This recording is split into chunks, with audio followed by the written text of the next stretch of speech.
나는 사실 딱히 이상형이라고 이야기를 할 수 있는 게 없는 것 같아. 그냥 어떤 사람을 만나든지 간에 그냥 그 사람이 되게 좋으면 그냥 그 사람이 하는 말이든 그 사람이 하는 행동이든 그것 자체를 되게 좋게 보려고 하는 노력을 하는 사람인 것 같아. 뭐 이런 식으로 이야기를 하는 게 좀 더 남자 입장에서는 아, 이 여자다 이렇게 생각을 할 수가 있다는 거죠. 이상형 얘기를 하면은 꼭 빼놓지 않고 하는 얘기 중 하나가 나랑 잘 맞는 사람이잖아요, 여러분들. 어떤 루트를 막론하고 우리에겐 중요한 이상형이 되는 것 같아요. 그런데 사실 우리가 대화 몇 마디를 나눠보지도 않았는데 어떤 사람에게 끌림을 느끼면서 직감적으로 와, 우린 진짜 잘 맞아, 순식간에 감정이 깊어지는 케이스가 있어요. 여성분들의 입장에서는 섬세한 공감이라는 키워드 말고는 사실 더 말할 거는 없거든요. 어떤 주제에 대해서 이야기를 하든 어떤 그 주제 자체가 재밌고 즐겁게 되기를 바라는데 이때 필요한 게 남자들에게 있는 그 섬세하고 다정한 공감이거든요.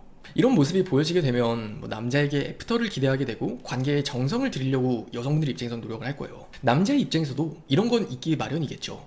하지만 제가 나이대별로 그리고 성향별로 조금 다르게 말씀을 드리고 싶은데, 크게 20대와 30대, 또 외향적으로 인간관계가 넓은 사람과 내향적으로 인간관계가 좁은 사람, 네 가지를 좀 나눠서 말씀을 드릴게요. 자, 첫 번째, 20대 남자들이 가장 중요하게 생각을 하는 이 코드라는 거는 자율성이라 말해도 과언이 아니에요. 여성분들이 생각하는 자율성과 그리고 남자분들이 생각하는 이 자율성에는 좀 차이가 있거든요. 일단은 여성분들이 오해를 하는 이 자율성이라는 거는, 그래 뭐 서로가 서로에게 시간을 존중해 주는 거, 그게 자율성 아니겠어? 그냥 그 사람이 뭔가를 하든 그렇게 집착하지 않는 거, 그게 자율성이겠지, 이렇게 오해를 하세요.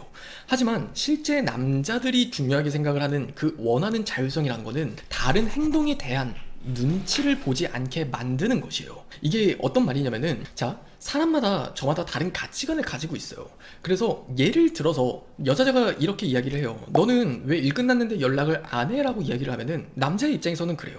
나는 퇴근하고 지하철을 타면서 연락을 하려고 했어. 그런데 이런 문제가 정말 두세 번, 세네 번, 10번, 20번이 반복되게 되면은 그 남자의 입장에서는 자율성을 억압받는다고 느껴요.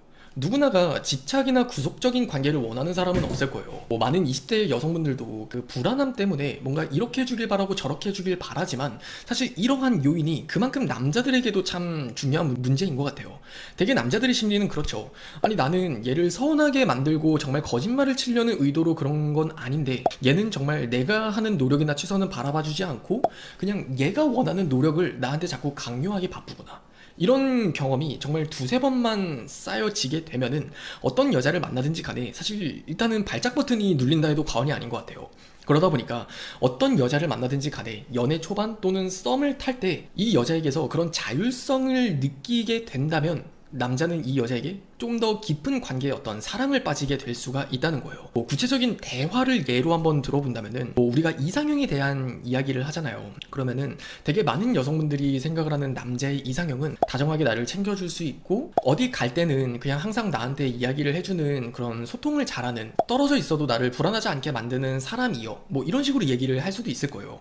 근데 좀 극단적인 예시지만 제가 지금 말씀을 드리는 이 자율성에 근간한 어떤 이상형이라는 거는 다음과 같을 수 있을 것 같아요.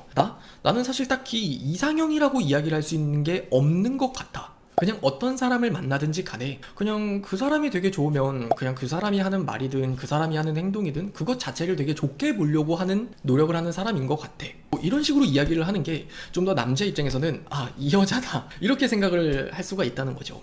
그래서 20대 남자들은 이 자율성을 되게 중요하게 생각을 한다라고 생각을 해보시면 좋을 것 같고요. 그리고 두 번째, 30대 남자들이 중요하게 생각을 하는 코드는 방향성이라고 얘기를 할 수 있어요. 우리가 30대 정도가 되면은 남녀를 막론하고 본인의 인생에서 좋은 것과 싫은 것, 본인이 추구하는 삶에 대한 가치관, 그런 것들이 조금은 자리가 잡아가지는 시기예요. 뭐 안정적인 삶을 살길 바라는 분들도 있고, 또는 조금은 투자적으로 리스크를 짊어지고 어떤 시도나 배팅 같은 것들을 즐겨하는 사람일 수도 있는 거고, 그런 것처럼 되게 다양한 요소에서 삶의 방향성이나 가치관은 달라지기 마련이에요. 하지만 특히나 남자들은 본인이 언제나 사회적으로 또는 가정적으로 옳다라는 걸 증명하고 싶어하는 동물이기 때문에 자기가 추구하는 방향성이 아무래도 여성분들보다는 좀 더 분명한 경향이 있어요. 그렇기 때문에 어떤 대화를 할 때 왜 남자들이 되게 보수적으로 변하는 것만 같고 남자들이 되게 나이를 들면 들수록 계산적으로 변하는 것 같다는 느낌을 많이 받으셨을 거예요. 근데 그러한 이유 중 하나를 우리가 여기서 설명할 수 있는 것도, 여러분이 만나는 30대의 남자들은 어떤 남자를 막론하고 그 방향성이라는 게 모두가 있어요. 저마다. 그렇기 때문에 그 남자들은 본인이 가지고 있는 그 방향성을 과연 이 여자는 믿어줄 수 있는 여자일까? 함께 해줄 수 있는 여자일까? 나의 방향성을 인정해줄 수 있는 여자일까? 그걸 정말 조심스럽게 좀 되게 고슴도치처럼 따져보는 것 같아요. 그래서 이걸 참 나쁘게만 볼 수도 있지만 긍정적으로 바라볼 수 있는 부분도 있는 것 같아요. 그래서 여러분들이 이런 남자를 만날 때는 뭔가 이런 모습을 보여주면은 되게 그 남자와 깊이 사랑에 빠질 수 있다, 그 남자가 깊이 나를 좋아하게 만들 수 있다의 문제로 접근을 하신다기보다는 여러분들의 생각 표현을 많이 해주시는 게 그만큼 매우 중요해요. 모든 사람에게 사랑을 받을 수는 없어요. 우리가 그거는 저도 그렇고 여러분들도 그럴 거예요.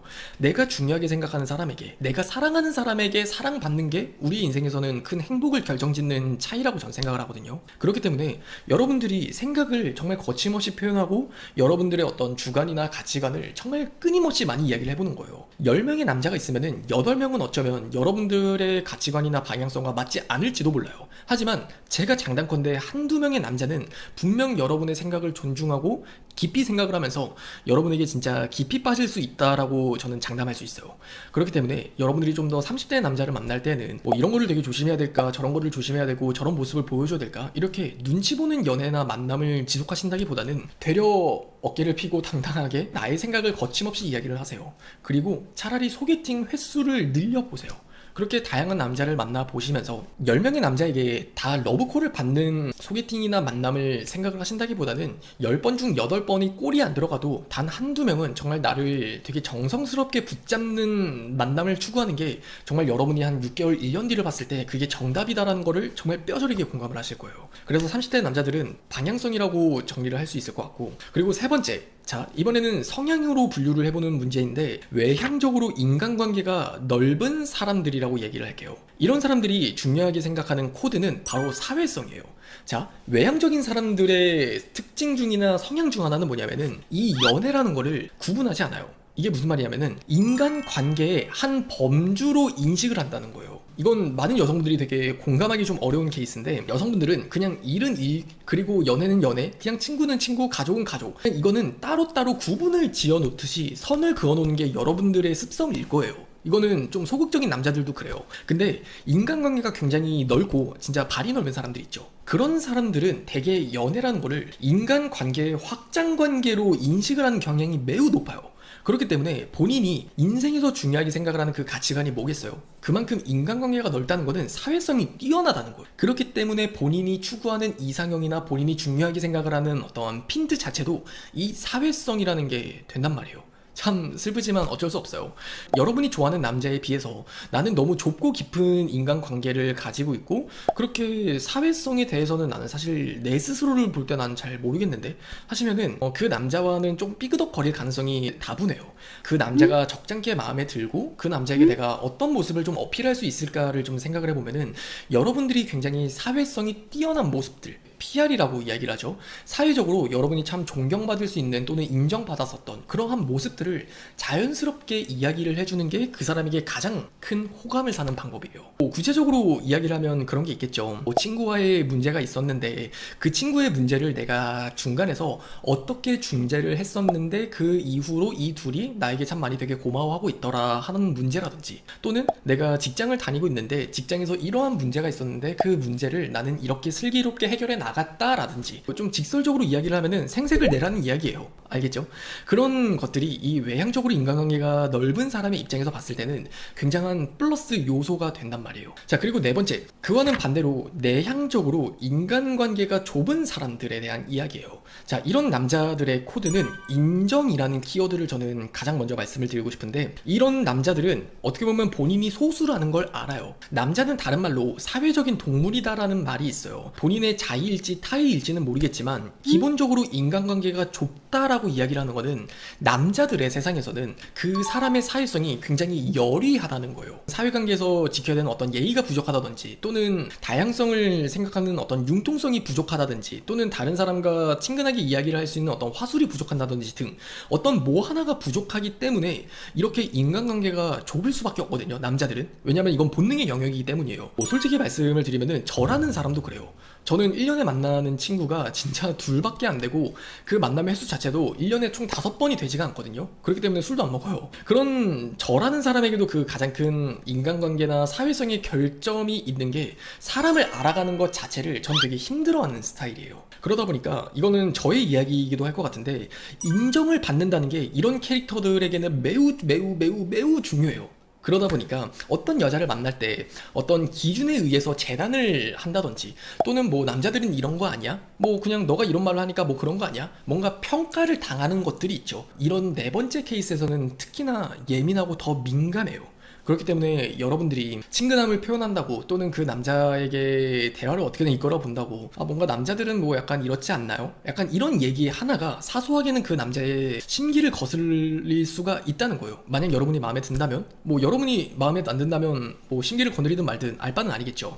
하지만 우리가 중요하게 생각을 하고 좀 더 잘 돼보고 싶은 마음을 가지는 남자라면은, 이 사람은 객관적인 어떤 기준에 의해서 어떤 얘기를 하는 것보다는 그 사람의 주관적인 성향 또는 가치관, 좀 되게 우쭈쭈 해주는 것들이든 인정을 해주는 것들이든, 그 사람 자체에 대한 개별적인 공감이 조금 더 필요한 사람이겠구나 라고 생각을 해보시면 될 것 같아요. 그래서 이런 남자들이 되게 깊이 사랑에 빠지거나, 혹은 그 관계에 정말 깊은 마음을 결정짓게 되는 계기가 하나씩은 있거든요. 그게 저라는 사람과의 관계에서도 있었어요. 저도 제 여자친구랑 지금 거진 한 2년 정도를 만나오고 있는데, 그 사람이랑 처음 만났을 때 제가 들었었던 기억이 아직까지도 저는 생생해요. 제가 여자친구로부터 어떤 말을 들었었냐면은 이렇게 얘기를 하더라고요. 그냥 나는 유진이, 너가 지금의 유진이가 있기까지의 그 모든 과거를 나는 존중해.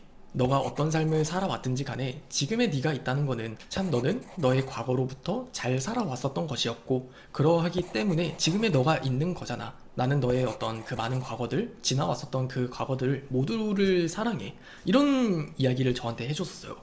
근데 저는 그 말이 아직까지도 잊혀지지 않을 정도로 참 되게 마음이 몽글몽글한 기억이 있거든요. 그렇기 때문에 여러분들이 좀 더 만나는 남자가 인간관계가 좀 되게 좁아 보인다, 약간 얘가 사회성이 좀 떨어져 보인다, 근데 얘가 참 마음에 들어, 그런 케이스라면은 조금 더 어떤 객관적인 기준으로 뭐 남자는 이런 거 아닌가? 그렇게 생각을 하신다기보다는 그 남자는 그냥 다른 생물이라고 생각을 하시는 게 정말 속 편합니다. 그래서 오늘은 이렇게 4가지로 구분을 해서 여러분들이 만나는 남자가 어떤 여자에게 진짜 이 사람은 나랑 잘 맞아 하는 강한 이끌림을 느낄 수 있을까? 이에 대한 이야기를 해봤는데, 오늘의 이야기 역시도 여러분들이 어떤 남자를 만날 때 조금 더 처세에 대한 꿀팁으로 관계를 유연하게 만드는 윤활제로서 자리매김했으면 좋겠습니다. 알겠죠?